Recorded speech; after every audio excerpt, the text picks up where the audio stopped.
Hey, good evening. My name is Maureen Thompson. I'm the chair of WestCat, and I'm going to call to order the September 14th, 2023 meeting. And if we can start with roll call, please. Tom Hanson, Here. Leon Bailey. Here. Cameron Desai, Here. Maureen Tom, Here. Chris Kelly. Here. Okay, next, please join me for the Pledge of Allegiance. I pledge allegiance to the flag of the United States of America and to the republic for which it stands, one nation, under God, indivisible, with liberty and justice for all. Thank you. Next on the agenda is approval of the agenda. Do we have a motion? So moved. Okay, we have a motion Second. and a second. All those in favor? Aye. Any opposed? Abstentions? Okay, that motion passes. 5-0. Okay, we'll move on to public communications. This is the time for members of the public to bring up with the Board of Directors matters of general interest that are not on the agenda. In accordance with the provisions of the Brown Act, the board will automatically refer to staff any matters that are brought before them at this time. And the matter may be placed on a future agenda. The time limit is 3 minutes and subject to modification by the chair. Are there any public speakers? Okay, thank you. We will move on to the consent calendar. And we have 3 items on the consent calendar. Are there any items that people wish to pull or questions or a motion? I'll move to approve the consent calendar. Okay, we have a motion and I'll second that. a second. I have Kelly as the second. And all those in favor, say aye. Aye. Aye. Any opposed? Abstentions? Okay, that motion carries. Okay, moving along. Okay, next on the agenda, items for board action and discussion. Item 2.1 is authorization for the general manager to enter into a purchase contract with Gillig LLC for the purchase of 6 35-foot heavy-duty replacement transit buses using pricing and procurement authority from the State of Washington Cooperative Purchasing Agreement. Is that accurate? Okay. And the action requested is authorization for general manager to issue a purchase order not to exceed 4.6 million to Gillig LLC for the purchase and delivery of 6 35-foot low floor transit buses, and the funding to be provided by the Federal Transit Administration 5307 net bridge toll revenues, AB 664, TDA capital reserves, STA state of good repair program. And the staff report, please. Thank you. There's a staff report in the packet. These are 6 vehicles that we first brought to the board as part of our budget update back in 2021-22. They are 2008 vehicles, and so they are beyond their useful life. They could have been replaced back in 2020, 2021. At this point, well, I mean, I guess during the pandemic, we didn't really have a need for these vehicles, and they have sat unused at the top of our yard for a couple of years at this point. That, you know, we haven't needed them, but as we are starting to look at service changes and just the nature of the age of some of our other vehicles in the fleet, I think we're at a point where we need to make sure we have the capacity and spare vehicles should we need to take other vehicles out for maintenance, or, you know, if we need to do any service changes. So as I say, we first brought this item to the board as part of the budget process in 2021-22. We also brought this to the board earlier this year when we discussed upcoming vehicle replacements, and the fact that these would be diesel vehicles that we will be replacing, and they would be probably the last diesel vehicles that we purchase. The agreement that we got in place with Gillig is for the full cost of the vehicles. previously, when we've done this kind of procurement, we've often used the CalAct cooperative agreement. That's what we use for the Dial-A-Ride vehicles, which just happens that the state of Washington have one that has a little bit more favorable pricing with Gillig. And so right now, pretty much any operator who's buying Gillig vehicles is using this agreement rather than that CalAct one at the moment. The unfortunate part in one sense is that because we first went through the process to replace these vehicles 2-3 years ago, the amount of federal money that we were programmed to receive is not the amount that we would often receive in terms of vehicles. We've missed the pricing, if you like. The cost of vehicles has increased pretty dramatically over the last couple of years. So instead of the 80% that we would normally receive in federal money, it's closer to, I think it's more like 62-63% of what we're kind of looking at. So there is going to be a slightly larger draw on our own local match to replace these vehicles. I think it's a problem that every operator, certainly in the Bay Area, is going through, and they're all kind of approaching this a little bit differently. Some are not replacing vehicles, some are just deciding to replace fewer vehicles just to kind of try and make some of these federal dollars stretch a little bit further. So the one good side of that is that we're not going to be paying for these vehicles probably for 14 to 16 months. So we do have an opportunity to try and find some additional funds. We do have those fund sources outlined there, which we have some small amounts in the bridge toll revenues, which is the AB 664, and the state of good repair STA money. But we do feel that probably the largest portion will come from our TDA reserves when we do come to replace these. So in the packet is the quote that we received from Gillig, and also a breakdown of the individual costs and how we kind of spec the vehicle. And that's pretty much our standard spec of the vehicle and part that we've used across the board. So it's all in there. Happy to answer any questions, but we are requesting that we can kind of move forward with this program and get these in the production line. As I said, it's probably about, at the moment, it's around 14 to 16 months before we'll actually see the vehicles. Thank you for the report. Any questions? Board Member Kelly. Yes, thank you, Mr. General Manager. And I see the prices for these vehicles have gone up quite a bit compared to a few years ago. So if we put the order in, then do we have to pay for them all now, or can we wait? No, we don't pay until we're actually delivered and we actually inspect them and accept delivery of them. So the payment is not for. Okay, we don't have to give a deposit or anything like that. So we've got some time. Yeah. Okay. I think that it is an advantage of having a really good relationship with Gillig, that they could well ask for some upfront payment, but they never have done for local agencies who purchase vehicles from them, consistently. So that's not a problem. Okay, that's great. And then just for the public, how long do these vehicles generally last? How long do you expect these new vehicles to be in use for Westcat? The federal requirement is 12 years, Yeah. or a certain amount of mileage. I believe for these vehicles it's 500,000 miles. Okay. But the reality is it's normally 12 years before we can begin to replace them. And just because of the process, it's normally 13, 14 years from when they actually do retire and we have a replacement vehicle. Right. Okay, thank you. All right, thank you. Board Member Sasai, any questions? Yes, thank you. How much in bridge toll revenues and SGR funds do we expect to be applied for the purchase, and how do we expect that to fluctuate in the next 14 months? So the bridge toll money that we receive, that we can use, that's referenced here, the 664, is a percent. We receive a percentage based on the federal projects that we have.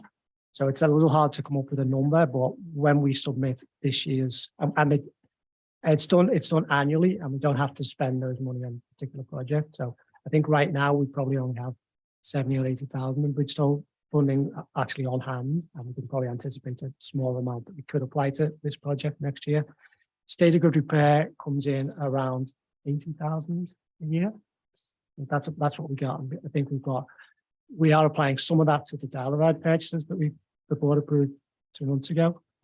So we're probably looking at around another 80,000, potentially 160,000. And then I think the opportunity is just to keep on looking for other funds, as they come available. Thank you. So the majority of funds will probably be from the TDA capital reserves. Yes. Thank you. Okay, thank you. Board Member Bailey, Any questions? No, I think we discussed. The difference is the price, so. Okay, and Board Member Hanson, any questions? No questions? Okay, my only question is, as far as how this shows up on our budget, I am hearing from, that ABAG will have some funds available and that may be limited to, agencies that show that they have a good amount of reserve. And, this doesn't affect, the resolution today, but I'm wondering if we can somehow think about maybe with our auditor putting the encumbered amount, any cash on hand, encumber it and show it on the budget so that it comes out of what we have available for funds. Yeah, I think that's one of the things we're trying to work on in the budget. And I think as you may recall, we kind of completely changed the format of the budget this time around. But I think it's things like that we want to be able to capture a little bit more clearly, because one of the struggles we've had over the years is that this money was included in a budget 3 years ago, and it never kind of carries on the flow in the next year's budget. So it's really hard to track, but we can track it internally, but it's hard to kind of explain, oh, well, this was on a budget 3 years ago. So we are trying to work that process through. So funds would be shown as being obligated, if you like. So our reserves of whatever the balance would be would show that this amount is already being obligated to this particular project. So And I'm not sure if I said ABAG, I meant MTC, which are now the same. Okay, if there are no questions, are there any public comments on this item? Okay, with that, we'll bring it back to the board. Is there a motion? Yes, I'll move to authorize the general manager to enter into purchase contract with Gillig LLC for the purchase of 6 35-foot heavy-duty replacement transit buses using pricing and procurement authority in the state of Washington cooperative purchasing agreement. Is there a second? A second. Thank you. We have a motion by Sasai, a second by Bailey. All those in favor, say aye. Aye. Any opposed? Abstentions? That motion passes 5-0. Okay, we'll move on to item 2.2, and that's an update regarding WICTAC funding and MV Transportation Union negotiations. So there's probably not a lot of update, but I will give some background of where we are in both of these processes. I put this on the agenda as a placeholder in case there was more news to share. And then just to backtrack, my intent originally was to have a fuller discussion on our funding and our BART feeder bus situation and our reserves at this meeting, but we just haven't had the meetings with BART, with MTC on a staff level yet. And so I don't want to kind of get ahead of the game before staff have kind of put everything we can in place. So on that level, we have a meeting set up with MTC staff next month for our initial, if BART aren't going to give us BART feeder bus money, how can MTC step up to the table to backfill? And we've got a list of potential options that we're going to ask MTC staff to say yes or no on, and then the following week, we actually have a meeting again with the general managers, but with Andy Familia, the executive director at MTC, to have the same discussion on a slightly larger discussion on transit funding for the East Bay operators in general.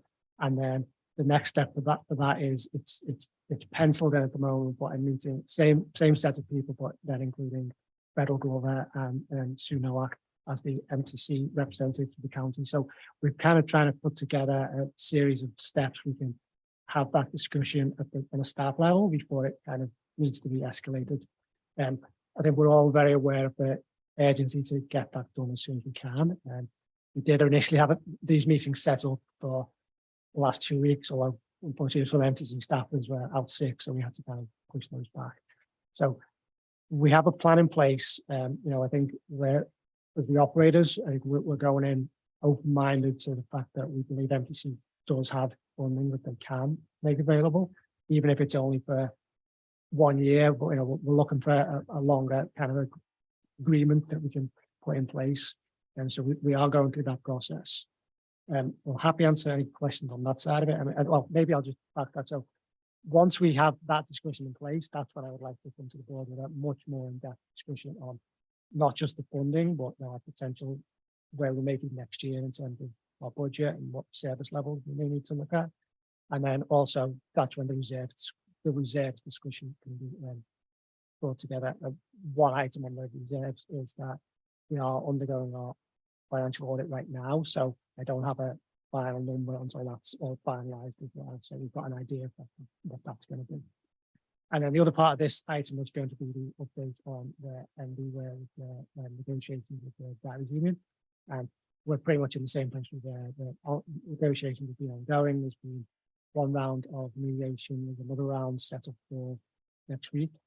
The drivers and MD have extended their current agreement that originally expired on July 1st. So that's now extended through indefinitely unless either party requests for it to be withdrawn. So they're ongoing. We just don't have any resolution for that. As I mentioned last time, once they are finalized, we will be bringing items to the board to update our contract with MB to reflect those changes. So that's, we've kind of got that pretty much set in place other than putting the final numbers down.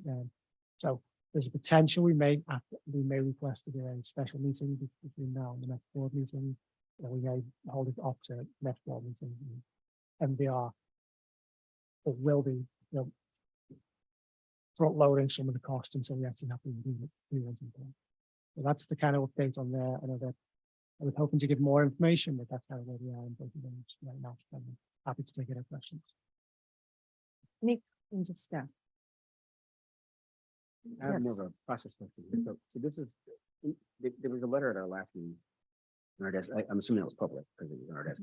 A little unsettling. So if the board has questions, if they were our employees, I'm sure they would be closed session. Are we not doing that because they're contract employees? Okay, that answers my question. Thank you. Any other questions?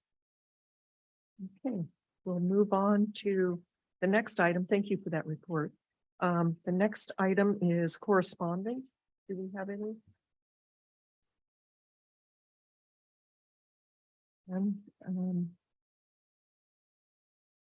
Oh, actually, I'm sorry. I'm going to go back up to committee reports. So general manager report. I don't have a lot all tonight. I think the one thing to mention is that the bar are changed their schedule a couple of days ago.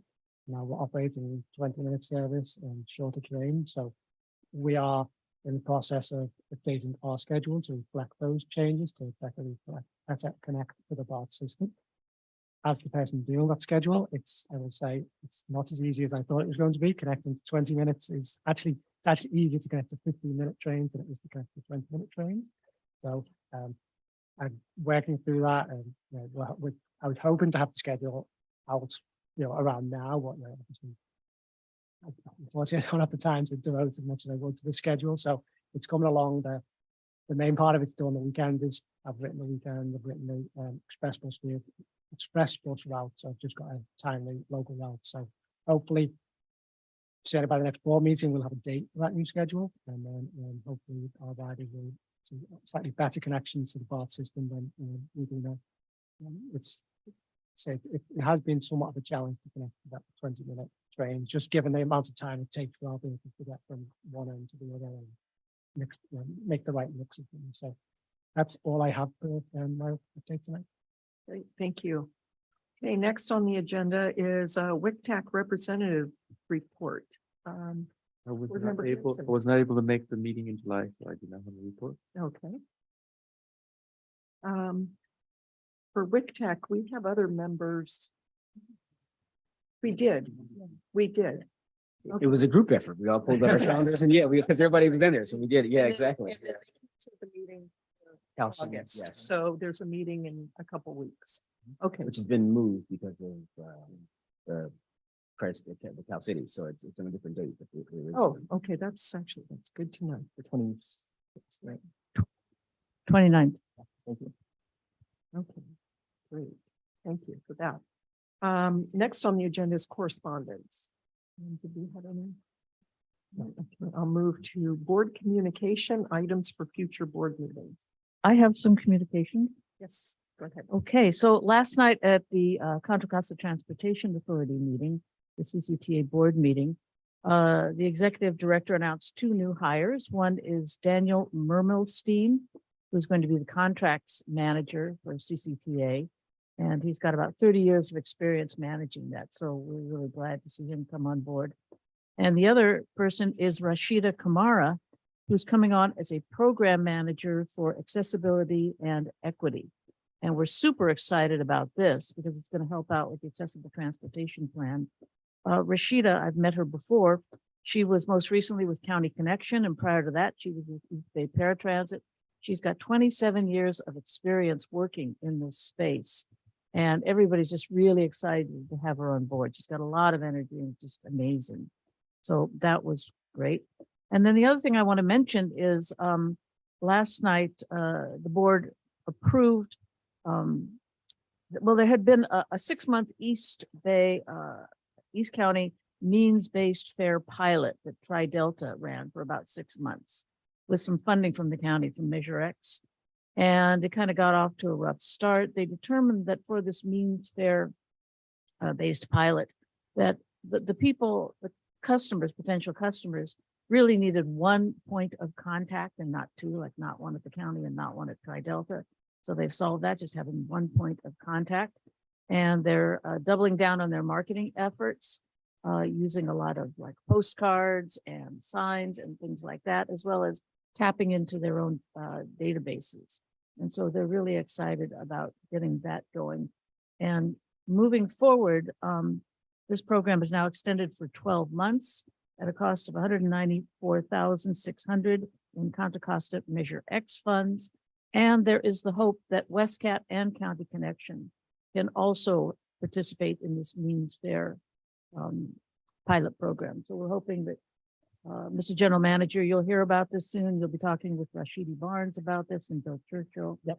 And let's see if we can get it going. I mean, maybe just two follows onto that. Firstly, Rashida, who the hire, she is the brains pretty much behind the one seat ride program that we've been operating. She was very, very instrumental in getting that. So she's a great asset for CCTA. She's a great loss for County Connection. I will say that. And that's a good. She basically built that program and figured out how to make that program work.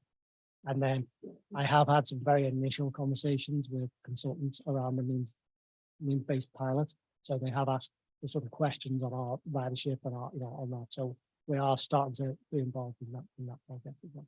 Yeah, that's great news. Thank you. Excellent. Thanks for that report. Any other reports from directors? No, I'll just add that invite folks to the city of Pinole is doing a community-wide national night out on October 3rd over at Fernandez Park, and you are all welcome. And Westcat, I know they have participated in the past, and you're welcome to do that again. I understand we're going to have some an EV show display. I'm not sure if we're aware of anybody who has an electric EV bus that maybe they'd want to come and check it out and show off. But I know that in the past we have had have those kinds of displays at other events. But I just wanted to share that. I can certainly ask some of the other agencies if anyone's interested in CCTA. They may already be planning on bringing, because I know they at Hagley night out. We had it's not, we have the That was the, I Automatic. believe that was the Presto, so that's Yeah. the shared autonomous vehicle, but it's not really a bus. Right. AC Transit might have some electric buses. You could ask them. Oh, okay. Great. Okay. Any other reports? Okay, we will move on to items for future board meetings. Again, you mentioned that our next board meeting is scheduled for, I think it's the 12th of October, but there may be a need for a special meeting. potentially. I think there's also, we have the audit that we will be bringing at some point. So I think we're going to keep that on the calendar for right now. We may reach out to kind of see if there's a better date and have the meeting, but right now. Okay, great. So if nothing else, I will go ahead and adjourn the meeting to the Thursday, October 12th, 2023 meeting unless there's a notice for a special meeting. So thank you all.